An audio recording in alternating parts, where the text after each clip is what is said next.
Umalat na naman itong si Senator Alan Peter Cayetano dito naman sa pamangkin ni dating Pangulong Noynoy Aquino na tinawag niyang Kiko Di Marcos daw si Kiko Aquino. Hindi raw ito Marcos. Grabe, ano?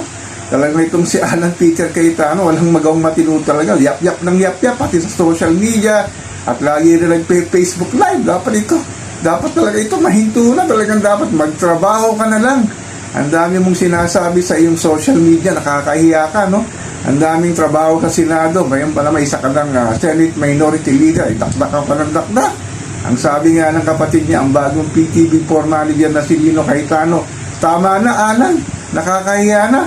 Sa pagdiriwang nga ng anibersaryo na pagkamatay ni dating Pangulong Noynoy Aquino, ay kasabay din pala ng pagkamatay ng kanilang ama na si dating Senator Rene Cayetano. Talagang wala talagang pakundangan ito si Alan Peter Cayetano sa mga kanyang mga pagpuputak sa social media. Ano, sino-sino pang tinitira. Kasama na rin dito si Senator Pamphilio Lacson. Kaya lang ito si Kiko Aquino din nga talagang nagsampa sila ng kaso sa ombudsman sa pagkawala nga ni Senator Bato de la Rosa sa Senado na dating pinangunahan ng Senate President noon pa na si Alan Peter Cayetano. Nakawala nga si Bato de la Rosa sa kanilang sinasabing samahan ng Tindig Pilipinas. Talagang dapat daw managot itong si Alan Peter Cayetano. Talaga naman sangkot dito sa pagkawala ni Bato de la Rosa. Tapos sinasabi niya nga, the Senate is under attack o was under attack. Hindi naman malayo sa katotohanan na nangyari ito At talaga pang ayaw tumigil sa talagang kung ano-ano pinagsasabi sa social media na alam mo naman na malayo sa katotohanan ng kanyang mga sinasabi. Hindi na lamang manahimik at gawin ang dapat gawin ang kanyang trabaho bilang Senate Minority Floor Leader. Talagang nakakalungkot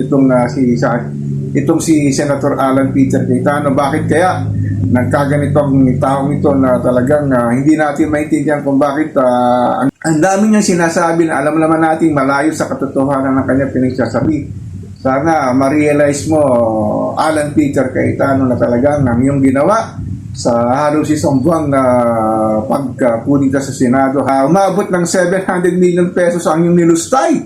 Dahil nga sa mga nangyaring walkout at hindi niya pagpasok sa dating mayorya sa sinasabing paghawak mo ng Senado. Sana matauhan ka na at magtrabaho ka na lang. Hindi ka na lang naninira ng kapwa mo senador o kapwa mo Pilipino na ginagawa na lang lamang nila ang dapat gawin, lalo na sa sinasabing yung partisipasyon sa pagkawala ni Senator Bato de la Rosa.